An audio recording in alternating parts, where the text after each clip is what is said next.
Dear friends, இன்றைக்கி ரொம்ப சாஃப்டாக இருக்கிற ரொம்ப டேஸ்ட்டாக இருக்கிற பிரெட் வெஜிடபிள் ஆம்லெட் எப்படி செய்யலான்னு பார்க்கலாங்க. இது செய்கிறதுக்குங்க மிக்சியில் ஒரு 5 ஸ்லைஸு ப்ரெட்டு நம்ம எல்லாத்தையும் சின்ன சின்ன பீஸாக கட் பண்ணி கையாலே கட் பண்ணி அப்படியே மிக்சிலேயே போட்டுடலாங்க. ப்ரெட்டு ஓரமெல்லாம் கட் பண்ண வேணாங்க, அதை வேஸ்ட் பண்ண வேணாம், அதையும் அப்படியே சேர்த்து போட்டுக்கலாம். கையாலே அப்படியே கட் பண்ணி சின்ன சின்ன பீஸாக போட்டுடலாம்.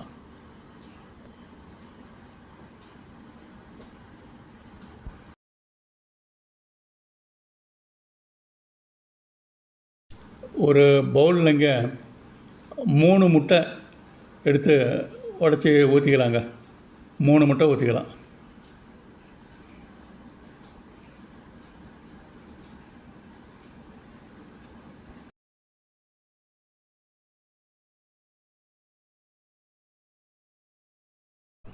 அதை ஒரு எக் பீட்டர்லைங்க நல்லா கலந்து விட்டுக்கலாங்க. மஞ்சக்கரு வெள்ளைக்கரு எல்லாமே கலந்து நல்லா மிக்ஸ் ஆகிற மாதிரி கலந்து விட்டுக்கலாங்க.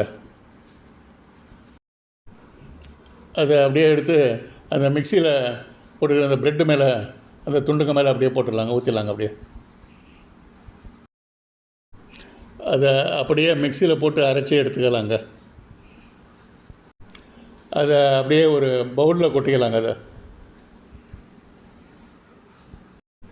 இதுக்கு இப்போ தேவையான பொருட்கள்லாம் எடுத்துக்கலாங்க. பெரிய வெங்காயம் பாதி வெங்காயம் நல்லா பொடிசாக கட் பண்ணி வச்சுருங்க. கேப்சிகம் குடமிளகா பாதி குடமிளகா பொடிப்பொடியாக கட் பண்ணி வச்சுருங்க. தக்காளி ஒரு தக்காளி பொடிப்பொடியாக கட் பண்ணி வச்சுருங்க. மல்லித்தழை ஒரு கைப்பிடி அளவுக்கு, இஞ்சி சின்ன துண்டு ஒன்று பீஸாக வச்சுருங்க. சீரகம் ஒரு ஸ்பூன் போட்டுக்கலாங்க. சீரகம் அடுப்பில் கடாயை போட்டுங்க 2 ஸ்பூன் எண்ணெய் ஊற்றிக்கலாங்க. எண்ணெய் நல்லா காஞ்ச உடனேங்க கட் பண்ணி வச்சுருக்கிற வெங்காயம், இஞ்சி, குடமிளகா எல்லாத்தையும் அதில் போட்டுக்கலாங்க. தக்காளி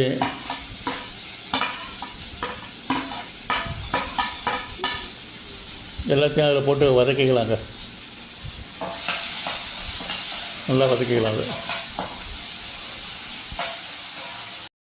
இது எல்லாம் நல்லா வதங்கின உடனேங்க அதை எடுத்து அப்படியே நம்ம அந்த ப்ரெட்டு எக்கு அதை போட்டு அந்த மிக்சியில் போட்டு அடித்ததில் அந்த மிக்சியில் அப்படியே போட்டு கலந்துக்கலாங்க எல்லாத்தையும். சீரகம் ஒரு ஸ்பூன் எடுத்து வச்சுருந்தாங்க, அதையும் அதில் போட்டு மிக்ஸ் பண்ணிக்கலாங்க.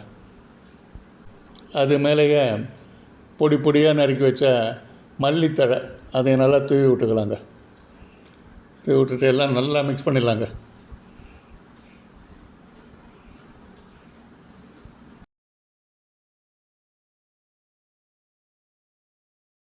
இந்த மாவுடைய கன்சிஸ்டன்சி நம்ம இந்த இட்லி ஊற்றுற பக்குவத்தில் இருக்கணுங்க. ரொம்ப திக்காக இருந்தால் கொஞ்சம் லேசாக ஒரு 2 ஸ்பூன் தண்ணி கூட கலந்துக்கலாம். இல்லைன்னா ரொம்ப தண்ணியாக இருந்ததுன்னா 1 ஸ்பூன் 2 ஸ்பூன் கோதுமை மாவு கூட கலந்துக்கலாங்க. இதில்ங்க ஒரு 3/4 ஸ்பூன் உப்பு கலந்துக்கலாங்க. அடுத்தது சர்க்கரை ஒரு 3/4 ஸ்பூன் கலந்துக்கலாங்க. நல்லா கலந்து விட்டுக்கலாங்க. தோசைக்கல் அடுப்பில் போட்டு அது நல்லா சூடான உடனே ஒரு 3 ஸ்பூன் எண்ணெய் ஊற்றிக்கலாங்க. அது அப்படியே நல்லா பரவலாக அந்த எண்ணெய் இருக்கிற மாதிரி தொடச்சி விட்டுக்கலாங்க. இப்போ நம்ம ரெடி பண்ண மாவை ஆம்லெட்டாக ஊற்றிக்கலாங்க.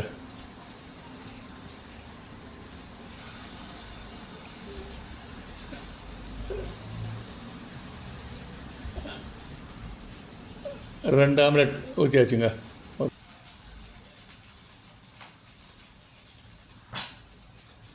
ஸ்டவ்வை மீடியம்லேயே வச்சுக்கலாங்க.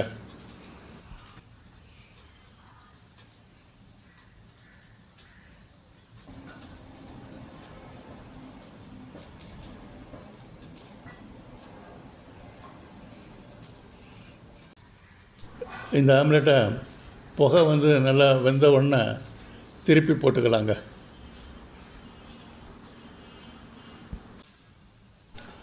ரெண்டு மூணு தடவை திருப்பி போட்டு நல்லா ரோஸ்ட் ஆக்கிக்கலாங்க. அதை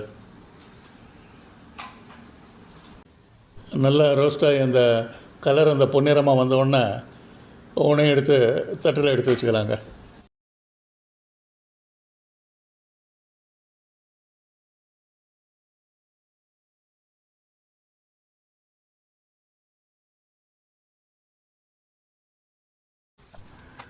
இதே மாதிரி இருக்கிற மாவெல்லாம் ஆம்லேட் போட்டு எடுத்துக்கலாங்க.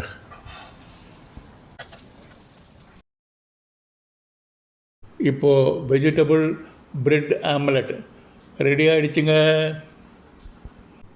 நல்லா முட்டை, ப்ரெட்டு, வெஜிடபிள்ஸ் எல்லாம் சேர்ந்து வாசனை கமகமான இருக்குதுங்க. தொட்டாவே கையிலேருந்து வழுக்கி விடுற அளவுக்கு நல்லா சாஃப்டாக இருக்குங்க. இப்போ ஒன்று சாப்பிட்டு பார்க்கலாமா? ஆம்லெட் வந்து நல்லா சாஃப்டாக இருக்குதுங்க, நல்லா டேஸ்ட்டாக இருக்குது. இது மாதிரி புது மாதிரி ஆம்லெட்டு ரொம்ப நல்லா இருக்குங்க. அந்த வெஜிடபிள்ஸ் எல்லாம் கலந்தது ரொம்ப டேஸ்ட்ஃபுல்லாக இருக்குங்க. நீங்களும் இதை சுலபமாக செய்து பாருங்கள், டேஸ்ட்டை என்ஜாய் பண்ணுங்கள். Thank you very much friends for வாட்சிங். Thank you very much.